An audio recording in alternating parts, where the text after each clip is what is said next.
Good morning. Welcome to Daily Devotions with Pastor Joe. I'm Pastor Joe, and we're looking back into the story of Esther this morning, a little bit lengthier, Esther 6, verses 1 through 13. And this is a very crucial turning point in the story of Esther. It's, as we remember from last time, Haman had been planning to kill Mordecai, and Esther is trying her best to stop that plan. She's asked the king and Haman to come and to dine with her. She asked them at the dinner she had prepared to come again and dine with her again. And now Haman is awfully proud, and he's actually begun the work of building a gallows in his backyard so that he can personally take care of Mordecai. Well, if you remember from earlier, Mordecai had saved the king's life, and it was written in the Chronicle of the Kings. So let's look and see where all of this is going to fold into place. Esther 6, 1 through 13 says, "On that night could not the king sleep, and he commanded to bring the book of records of the chronicles, and they were read before the king. And it was found written that Mordecai had told of Bigthana and Teresh, two of the king's chamberlains, the keepers of the door, who sought to lay hands on the king Ahasuerus. And the king said, What honor and dignity hath been done to Mordecai for this? Then said the king's servants that ministered unto him, There's nothing done for him. And the king said, Who is in the court? Now Haman was come into the outward court of the king's house to speak unto the king to hang Mordecai on the gallows that he had prepared for him. And the king's servants said unto him, Behold, Haman standeth in the court. And the king said, Let him come in. This is sort of a terrible moment for Haman, isn't it? So Haman came in, and the king said unto him, What shall be done unto the man whom the king delighteth to honor? Now Haman thought in his heart, To whom would the king delight to do honor more than to myself? And so Haman answered the king and said, For the man whom the king delighteth to honor, let the royal apparel be brought, which the king useth to wear, and the horse that the king rideth upon, and the crown royal which is set upon his head. And let this apparel and horse be delivered to the hand of one of the king's most noble princes, that they may array the man with all whom the king delighteth to honor, and bring him on horseback through the street of the city, and proclaim before him, Thus shall it be done to the man whom the king delighteth to honor.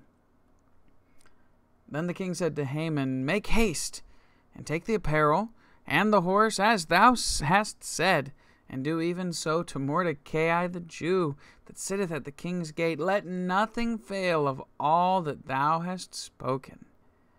Then took Haman the apparel and the horse, and arrayed Mordecai, and brought him on horseback through the street of the city, and proclaimed before him, Thus shall it be done unto the man whom the king delighteth to honor. And Mordecai came again to the king's gate, but Haman hasted to his house mourning, and having his head covered, in shame, of course. And Haman told Zeresh his wife and all his friends everything that had befallen him. Then said his wise men and Zeresh his wife unto him, If Mordecai be of the seed of the Jews, before whom thou hast begun to fall, thou shalt not prevail against him, but shall surely fall before him. Wow, what a turn of events.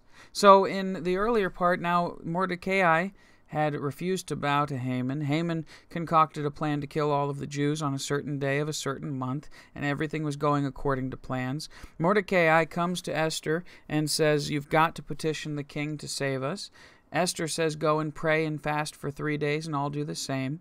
Esther and Mordecai and all the Jews and all of her handmaids, they fast. She goes to the king. The king finds honor for her and accepts her, and offers her even to the half of his kingdom. She asks him out to dinner. Him and Haman come to the dinner. She asks them to come back again. And now, as Haman is thinking that he's on top of the world, and thinking that everything is going right for him, and he's going to be able to get rid of Mordecai, and he's so upset about Mordecai, he can't get out of it no matter how much good it's doing. He decides he wants to kill Mordecai right here, right now. And so his wife and his friends tell him to build a gallows. He builds the gallows. He goes to the king to ask for Mordecai's head, but God won't let the king sleep that night. God won't let the king rest. And so the king goes, and he has one of his men read him the chronicles of the kings, the stories of his life. That's what they must have liked for their bedtime stories, was stories about themselves. And Ahasuerus said, well, how did we reward him for such a good thing? We must have given him something good. The man looks through the chronicle records and says, it doesn't say anything. It must not have given him anything for a reward. We must have forgotten. And the king says, oh, we've got to do something. Is there somebody out there that can give us advice? And, well, of course, Haman, being one of the most royal nobles of the king, is right there. And he asks him, what do you think I should do to somebody I have honor, that I want to give all of the glory and honor I can to? Haman is so full of himself, he thinks it must be him, and he just pushes it to the very limits. Let him wear your king and your robes and ride your horse as somebody proclaims how great of an honor you're giving to this man on the horse. And he says, absolutely breaking the heart of Haman, he says, do all of this to Mordecai. God has, in some instances, it seems, a sense of humor, although in the end it's not very humorous what ends up happening to Haman. We'll read about that later, but God twisted things completely upside down on Haman's head, and perhaps even was giving Haman a chance to fix things, because he could have easily turned around and said, oh, king, I want to take back that law that I put into place.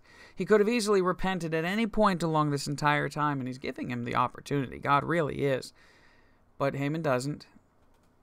He ends up covering his head, going back in shame, mourning with his head covered, and he tells his wife and his friends, and it says the wise men, his wise men, the counselors and advisors that he had, and his wife said, if Mordecai is a Jew and you're trying to kill the Jews, you're not going to win this fight. Haman should have thought at that moment to turn around, but he's about to go to dinner again with Esther and the king, and things are about to get a whole lot worse for him. We'll read about that next week, but just, it's amazing to me how God is working through this story, this history of Esther and the Jews. It's absolutely astonishing, because things are falling into place so perfectly that there's no way the dominoes could have been stacked by anybody besides God.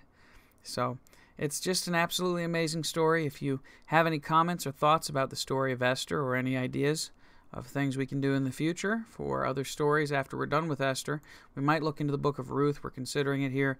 Just give me some ideas down in the comments section. Share this with a friend, like the video, subscribe if you're new, and check back again tomorrow for another daily devotion with Pastor Joe.